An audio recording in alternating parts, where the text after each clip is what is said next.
নমস্কার, নিউজ ভ্যানগার্ডের পর্দায় প্রত্যেককে স্বাগত জানাচ্ছি। এই মুহূর্তের যে বড় খবরটির দিকে নজর রাখতেই হয়। আমরা সকাল থেকেই রাজ্যের একাধিক জায়গায় ইডির হানার ছবি দেখাচ্ছি। এবার আমরা দেখাচ্ছি পবিত্র করের বাড়ির সামনে বর্তমানে কি ছবি রয়েছে। আয়ের সঙ্গে সঙ্গতিহীন মামলায় রাজ্য জুড়ে কিন্তু ইডির হানা, আর সেখানে বাম নেতা পবিত্র করের বাড়ির সামনে ইডির হানার সেই বেশ কিছু ছবি ইতিমধ্যেই প্রকাশ্যে এসেছে। সে এক্সক্লুসিভ ছবি আমরা দেখাচ্ছি। ইডির অভিযানের পর রাজ্য জুড়ে কিন্তু নয়া গুঞ্জন। বাম নেতা, কৃষক নেতা পবিত্র কর, খয়েরপুর স্থিত পৈতৃক যে বাড়ি রয়েছে কৃষক নেতা বাম নেতা পবিত্র করের, সেই পৈতৃক বাড়িতে কিন্তু আজ সকালেই ইডির হানা চলে এবং সমস্ত আরক্ষা, বিশেষ করে যে নিরাপত্তার বিষয়গুলিকে ঠিকঠাক রেখে সেখানে পুলিশ সহ কিন্তু পৌঁছায় ইডির আধিকারিকরা এবং ইতিমধ্যে জিজ্ঞাসাবাদ চলছে। কিন্তু আমরা এই বিষয়ে পবিত্র করের সাথে যোগাযোগ করার চেষ্টা করি, কিন্তু তিনি এই বিষয়টা নিয়ে কোনো ধরনের প্রতিক্রিয়া কিন্তু দিলেন না। তবে খয়েরপুর পবিত্র করের বাড়ির সামনে এই মুহূর্তে কি পরিস্থিতি রয়েছে সে জায়গায় কিন্তু অন স্পট আমাদের বার্তা সম্পাদক দেবব্রত চক্রবর্তী রয়েছেন। দেবব্রত দা, কি রয়েছে এই মুহূর্তে আপডেট? এই মুহূর্তে আমরা রয়েছি খয়েরপুর স্থিত বাম নেতা পবিত্র করের বাড়ির ঠিক 50 মিটার দূরবর্তী স্থানে। আর এই মুহূর্তে পবিত্র করের বাড়িতে কিন্তু ইডির কর্তারা তল্লাশি অভিযান চালিয়েছেন। এখন তল্লাশি অভিযান চলছে। আমরা ইডির কর্তাদের সাথে যোগাযোগ করার চেষ্টা করেছিলাম কেন এই তল্লাশি, তবে তারা তদন্ত স্বার্থে কোনো কিছু বলতে নারাজ। আপনারা শুনলেন আমাদের বার্তা সম্পাদকের বক্তব্য। তদন্তের স্বার্থে কিন্তু তারা কোনো ধরনের প্রতিক্রিয়া দেয়নি। তবে ইডির যে অভিযান, সে অভিযান কিন্তু পরপর রাজ্য জুড়ে চলছে, আর তাতেই নয়া গুঞ্জন শুরু হয়ে গেছে। বাম নেতা পবিত্র করের বাড়ির সামনের ছবি কিন্তু আমরা আপনাদের দেখাচ্ছি।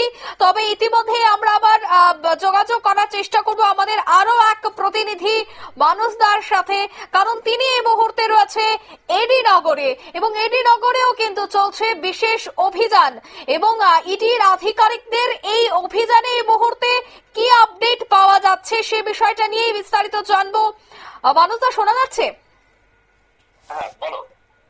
কি এই মুহূর্তে কি দেখতে পাচ্ছ, কি জানতে পারছো? দেখো অঙ্কিতা, আজকে সকাল থেকে কিন্তু আমাদের কাছে যতটুকু খবর আছে প্রায় ভোর 5টা, 5:30 থেকেই ইডি একযোগে প্রায় 4-5টি জায়গাতে কিন্তু ইডি ইতিমধ্যে তাদের যে অভিযান বা তল্লাশি অভিযান কিন্তু ওনারা শুরু করে দিয়েছেন। কিন্তু সেক্ষেত্রে সবচেয়ে যেটা বিষয়, আমি যে অরুন্ধতী নগর যে এসডি মিশন রোড 21 নম্বর রোড, সে নিয়ার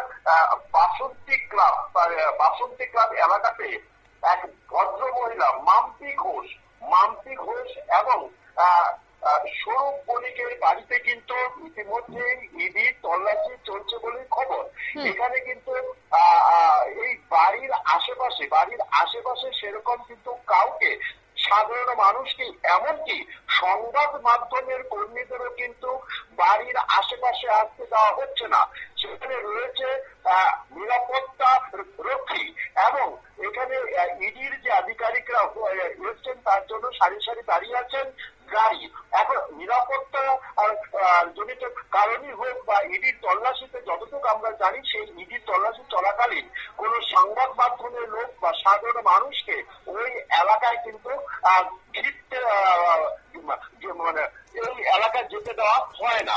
তার জন্য আমরা অপেক্ষা করছি, দেখা যাক ইডির যারা আধিকারিক এসেছেন তাদের কাছ থেকে কেন এই তল্লাশি অভিযান চলছে এই বিষয়টা আমরা জানতে পারি কিনা।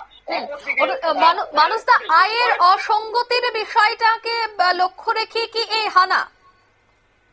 যতটুকু আমাদের কাছে খবর, আয়ের অসঙ্গতি হতে পারে, কিন্তু সেক্ষেত্রে ইডি অনেক সময় কিন্তু বিভিন্ন কারণে তল্লাশি করে, অনেক সময় সাক্ষী হিসাবে কিন্তু অনেকের বাড়িতে যায়, তল্লাশি করে বা জিজ্ঞাসা করে।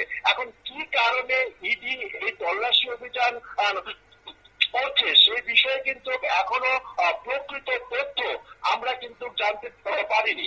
আমাদের নিউজ ভ্যানগার্ডের বিভিন্ন সংবাদ মাধ্যমের কর্মীরা কিন্তু ইতিমধ্যে যে আজকে সোনামুড়ার নলছর থেকে শুরু করে খয়েরপুর, অরুন্ধতিনগর, বাধারঘাট এই সমস্ত এলাকাতে কিন্তু ছড়িয়ে ছিটিয়ে আমাদের প্রতিনিধিরা আছে। কিন্তু কেন এই তল্লাশি, কি ধরনের, কি কারণে তল্লাশি, তার কিন্তু প্রকৃত তথ্য এখনো আমাদের হাতে এসে পৌঁছয়নি। অঙ্কিতা, একদমই ধন্যবাদ। অর্থাৎ আমরা কিন্তু একে একে প্রত্যেকটা জায়গার দিকে নজর রাখছি, তবে ক্যাম্পের বাজারের স্বরূপ বণিক এবং ইডি নগরের একজন মহিলার বাড়িতেও কিন্তু ইডির হানা চলেছে এবং নিরাপত্তার বিষয়টা খতিয়ে দেখার জন্য, নিরাপত্তা যেন ঠিকঠাক থাকে তার জন্য কিন্তু সেখানে নিরাপত্তা রক্ষীরাও মোতায়েন রয়েছে। কারণ অনেক সময় দেখা যায় এ ধরনের তল্লাশি চলাকালীন কিন্তু ইডির আধিকারিকদের উপর হামলা হুজ্জতের মতো ঘটনা ঘটে যায়। তাই নিরাপত্তা দেওয়ার জন্য কিন্তু সেখানে নিরাপত্তা রক্ষীরা থাকেন, সেখানে তারা সম্পূর্ণ দায়িত্ব সহকারে কাজ করেন। অন্যদিকে এই বাড়ির আশপাশে যেন আজকেও ইডির জিজ্ঞাসাবাদে চলাকালীন প্রবেশ করতে না পারেন তার জন্য কিন্তু কঠোর নিরাপত্তা থাকছেন। তবে ইডির অভিযানের পর তাদের কোনো ধরনের আপডেট বেরিয়ে আসে কিন্তু তার দিকে তো অবশ্যই নজর থাকবে। তবে আমরা আবারও টেলিফোন লাইনে যোগাযোগ করেছি বার্তা সম্পাদক দেবব্রত চক্রবর্তীর সাথে। দেবব্রত দা, তুমি তো এখনো দাঁড়িয়ে রয়েছো অন স্পটে, কি দেখতে পাচ্ছ এখনো পর্যন্ত, আরো কি আপডেট বেরিয়ে আসছে? দেখো, আমরা ঠিক এই মুহূর্তে আমি এবং অঞ্জন দাঁড়িয়ে আছি তোমার পবিত্র করের যে পৈতৃক বাড়ি, খয়েরপুরের যাত্রা বাড়ির প্রমোদ কর স্মৃতি ভবনের ঠিক সামনে। এই প্রমোদ কর স্মৃতি ভবন থেকে 50 মিটার দূরবর্তী আইডি কর্তারা 3টি গাড়ি দাঁড় করিয়ে রেখে তারা পায়ে হেঁটে, তারা বাসমহট করে পায়ে হেঁটে গিয়ে এই পবিত্র করের পৈতৃক বাড়িতে ঢুকলেন এবং ভেতর থেকে, যাকে আমরা বলি কুন্ডি, ভেতর থেকে সেই কুন্ডি লাগিয়ে দিয়ে কিন্তু এই গোপনে তারা অন্তপনে এই অভিযান চালালেন। এই আর্থিক তদন্তকারী সংস্থা, কেন্দ্রীয় সংস্থা, তারা এই মুহূর্তে, আমরা চেষ্টা করেছি বারবার ওনাদের সাথে কথা বলার চেষ্টা করেছি, তারা কিন্তু এই মুহূর্তে কিছু বলতে চাইছেন না এবং আমাদের সরাসরি খুব সুন্দর ভাবে বারণ করেছেন যে তারা কিছু বলবেন না। আশ্চর্যের ব্যাপার হলো এই ক্ষেত্রে, অন্যান্য ক্ষেত্রে কি দেখা যায়, অন্যান্য ক্ষেত্রে দেখা যায় বা আমরা গত 6-7 মাস আগেও দেখেছি, এইসব ক্ষেত্রে কেন্দ্রীয় বাহিনী মোতায়েন করে কিন্তু এই ধরনের তল্লাশি অভিযান চালানো হয়। তো এই ক্ষেত্রে কিন্তু এদিন কোনো কেন্দ্রীয় বাহিনী বা, একদমই সে কথাটাই আমি আসছিলাম যে পবিত্র করের বাড়ির আশপাশে কি কোনো ধরনের নিরাপত্তার জন্য কোনো রক্ষী কি রয়েছে?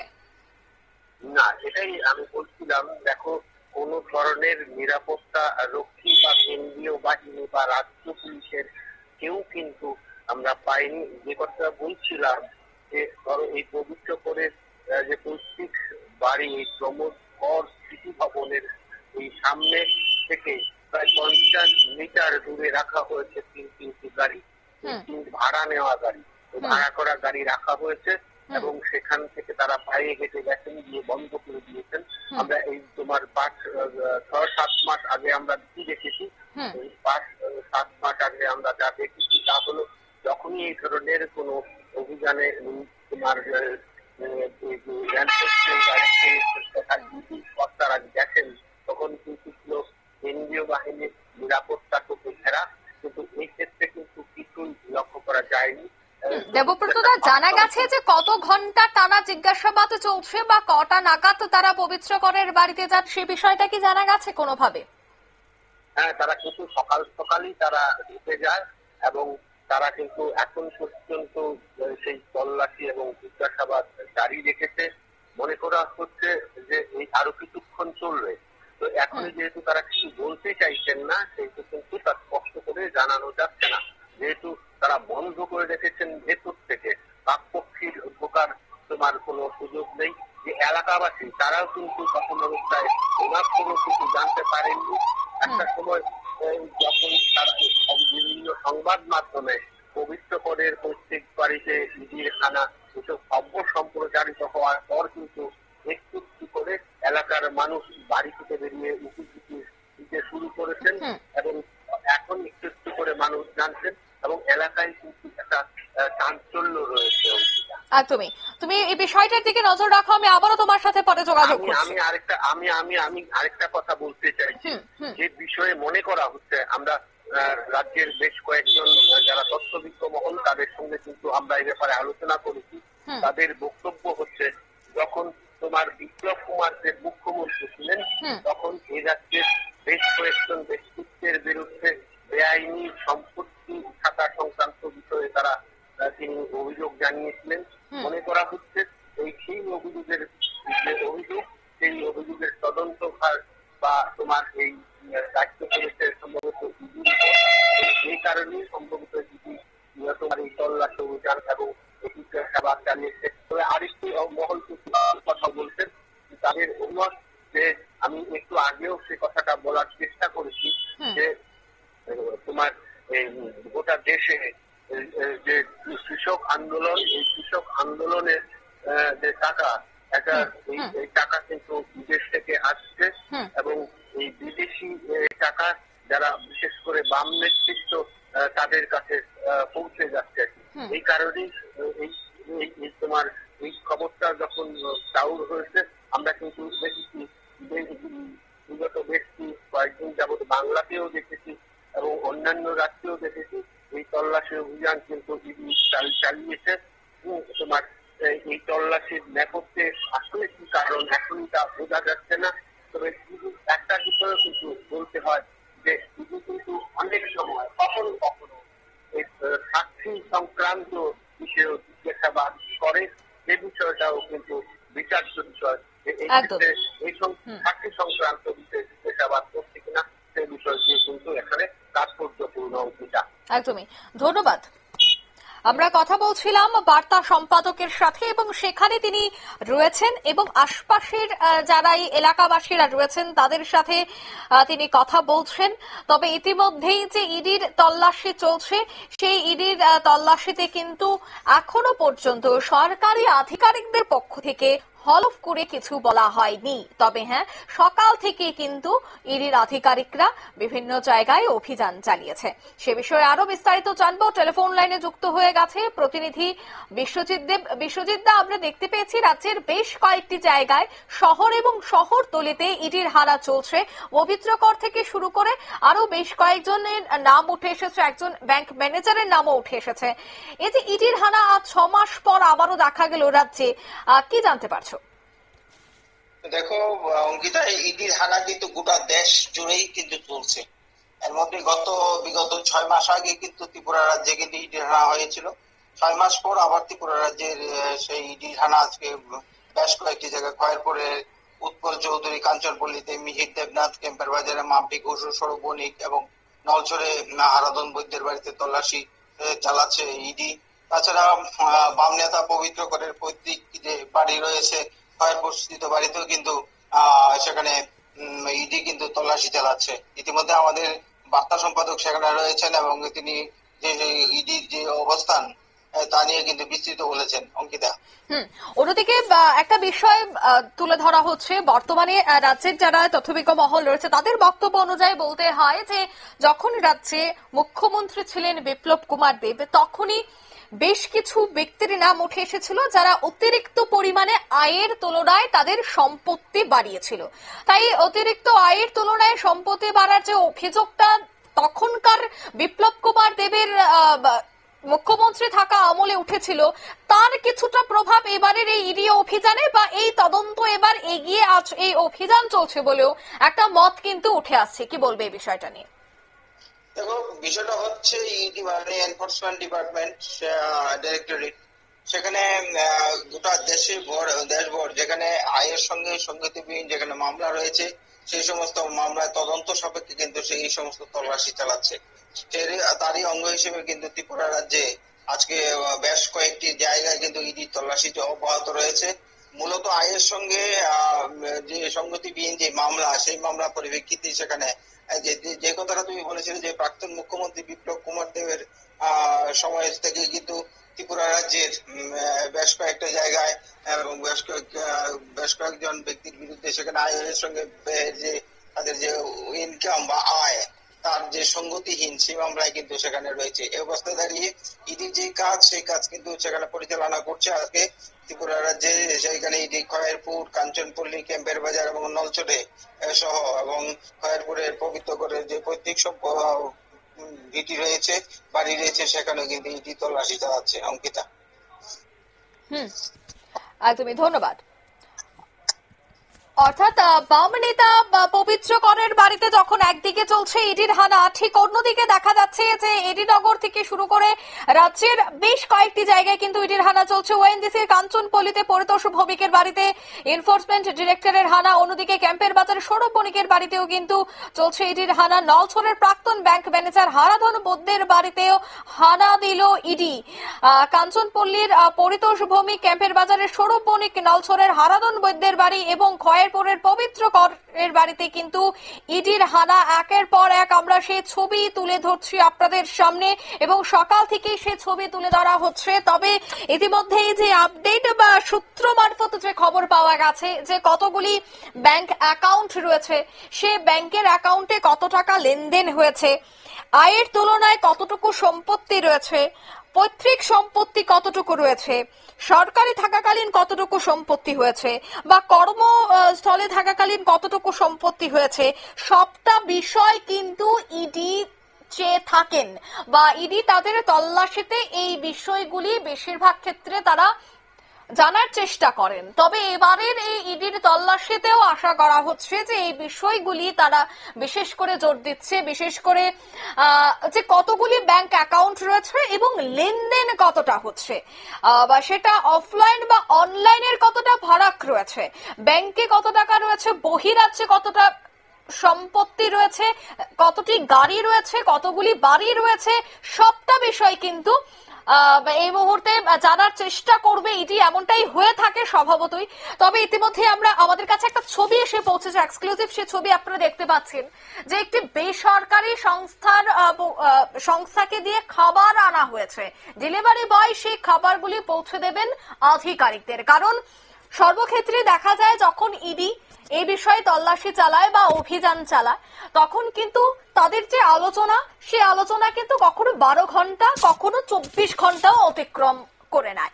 তাই যেহেতু আজ সকাল একেবারে 7টা-8টা থেকে এই কথাবার্তা আলোচনা চলছে, বিভিন্ন প্রশ্ন উত্তর পর্ব চলছে, তার মধ্যে খাবার দাবারের কথাটাও কিন্তু মাথায় রাখতে হয়।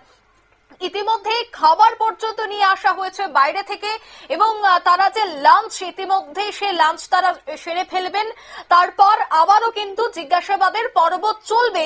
তা কিন্তু এই ছবি দ্বারাই স্পষ্ট। যদি তারা এতক্ষণে বেরিয়ে যেতেন তবে এই খাবার তারা সেখানে অর্ডার করতেন না। খাবার অর্ডার করা মানেই সেখানে কিন্তু আলোচনার যে সময়সীমা সেটা কিন্তু আরো 2 থেকে 3 ঘন্টা বাড়বে বলেই মনে করা হচ্ছে। অন্যদিকে এই বাড়িতেই যারা যাবার কথা প্রবেশ করছেন, যারা এই বাড়িতে যাবার চেষ্টা করছেন বা কোনো কাজের বিষয়ে যদি কারোর যাওয়ার ইচ্ছেও থাকে সে জায়গায় কিন্তু তাদেরকে যেতে দেওয়া হচ্ছে না। সম্পূর্ণ কিন্তু সেই বাড়িতে যারাই উপস্থিত ছিলেন সকাল থেকে তাদেরকেই সেখানে রাখা হয়েছে, কাউকে বাড়ির বাইরে বা ভেতরে প্রবেশ করতে দেওয়া হচ্ছে না।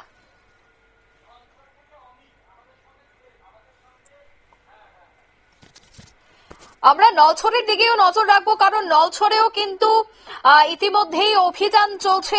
তাই নলছড়ে কেমন রয়েছে পরিস্থিতি, কোন নিরাপত্তার দায়িত্বে কাউকে রাখা হয়েছে কিনা সে বিষয়টাও আমরা জানবো। অমিত, শোনা যাচ্ছে? একদম শোনা যাচ্ছে। আচ্ছা, দেখা গেছে নলছড়েও অভিযান চলে এবং সেই অভিযান এখনো পর্যন্ত কি আপডেট পাচ্ছ? তুমি তো সেই স্পটে রয়েছো, কি দেখতে পাচ্ছ? হ্যাঁ দেখো, সকাল ঠিক কাক ঘুরেই কিন্তু বলা যায় ভোর 5টাতেই কিন্তু ওই এলাকাতে নলছড়ের পশ্চিম নলছড় এলাকার যে প্রাক্তন ব্যাংক কর্মী যিনি ছিলেন হারাধন বৈদ্য, ওনার বাড়িতে কিন্তু ইডির একটি টিম আসে, সঙ্গে সেখানে সিআরপিএফ বাহিনীও সেখানে ছিল। তো প্রথমত যেটা বলা যায় সম্পূর্ণ এলাকাটাকে কিন্তু তারা কর্ডন করে রাখে। সেখানে সাধারণ মানুষের যাতায়াতের বিষয়েও কিন্তু তারা প্রচন্ড নজরদারি রাখে। ইভেন যারা সংবাদকর্মী আছে তাদেরকেও কোনো বিষয়ে কোনো তারা তথ্য দিচ্ছেন না, এমনকি ক্যামেরা পর্যন্ত চালানোর ওনারা কোনো পারমিশন দিচ্ছে না। সবগুলো বিষয় কিন্তু একদম তারা গোপনীয়তা বজায় রাখছেন বা সেটার উপর তারা নজর রাখছে। তো যতটুকু এখন অব্দি জানা গেছে, পারিবারিক সূত্রে কোনো তথ্য থাকতে পারে বা ব্যবসায়িক সূত্রে, যেটা এলাকা সূত্রে খবর জানা যাচ্ছে। তো যথাসম্ভব মানুষ বলছে যে যার যে ব্যক্তি রয়েছে হারাধন বৈদ্য, ওনার এরকম কোনো বিষয় থাকতে পারে না যে যার জন্য ওটা বাড়িতে ইডির হানা হবে। কিন্তু তা সত্ত্বেও পারিবারিক যে ব্যবসা সংক্রান্ত পরিবার কেন্দ্রিক কোনো ব্যবসা সংক্রান্ত বিষয়ে তার কোনো এখানে ত্রুটি বিচ্যুতি থাকতেই পারে। তাই সেই কারণে হয়তোবা আগরতলার সঙ্গে কোনো রাজধানীর সঙ্গে কোনো যোগ সাজস থাকতেই পারে। এখনো কি জিজ্ঞাসাবাদ চলছে? এখনো কি ইডির আধিকারিকরা রয়েছেন? এখনো রয়েছেন সেখানে, দফায় দফায় জিজ্ঞাসাবাদ চলছে। তুমি নজর রাখো এই বিষয়ে, আমি তোমার সাথে আবারও পরে যোগাযোগ করছি। আমরা কথা বলছিলাম, সোনামুড়া থেকে আমাদের প্রতিনিধি অমিত যুক্ত হয়ে গেছিল টেলিফোন লাইনে, এবং আমরা জানতে পারছি যে ইতিমধ্যেই কিন্তু নলছড়ের প্রাক্তন ব্যাংক ম্যানেজার হারাধন বৈদ্যের বাড়িতে ইডির হানা চলছে। এখনো চলছে জিজ্ঞাসাবাদ। কাক ভোর থেকেই কিন্তু ইডির আধিকারিকরা যে যার মতো করে যার গন্তব্যে পৌঁছে যায় এবং সেখানে চলছে জিজ্ঞাসাবাদ। যদিও এই হারাধন বৈদ্যের বেশ কিছু পারিবারিক ব্যবসা রয়েছে, আর সেই পারিবারিক ব্যবসার অধিক সম্পত্তি হওয়ার ফলে কিন্তু এই ইডির হানা বলেই মনে করা হচ্ছে। কিন্তু সবটাই সূত্র মারফত, এখনো কিন্তু আধিকারিকরা এই বিষয়টা নিয়ে কিছুই বলছে না, সবটাই তারা গোপন রাখার চেষ্টা করছে। তবে হ্যাঁ, এই যে 4-5টি জায়গায় আজ সকাল থেকে চলছে তল্লাশি, জিজ্ঞাসাবাদ, শেষে কাউকে গ্রেফতার করা হয় কিনা বা শেষে ইডির আধিকারিকের পক্ষ থেকে কোনো ধরনের রিপোর্ট দেওয়া হয় কিনা, তার দিকেও কিন্তু নজর থাকছে নিউজ ভ্যানগার্ডের। নিয়ে নিচ্ছে ছোট্ট একটি বিজ্ঞাপন বিরতি, সঙ্গে থাকুন।